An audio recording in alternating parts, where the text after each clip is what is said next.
gücü nədir, nəyə qadirdir?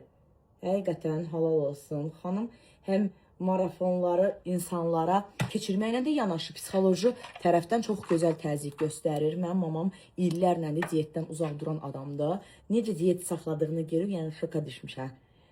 Qızlar, son toy çəkilişimi yəqin ki görmüşdünüz Nəcibənin toyunda. İzləyicilərim mənə yazırlar ki, yəni həmən o son postun bir dənə altına girin, rəyləri oxuyun. Hər kəs yazıb ki, necə belə incəlmisiniz, necə belə gözəl bədən quruluşuna sahib olmusunuz, sizə incəlmək necə gözəl yaraşır. Doğrudan qızlar, rahat bir şəkildə, əlavə olaraq, necə deyim, belə acından ölməməklə və yazılan o marafonda sizə göndərilən reseptlər var. O qədər rahat, həm yeməkləri dadlı, ləzzətli. Bir marafonda, bir diyetdə sizə xəngəl, düşbərə, xəmir xörəkləri belə yeməyə icazə verirlər, amma vaxtı-vaxtında, vaxtları var. Yəni İlahə xanım o qədər belə tələbkardır.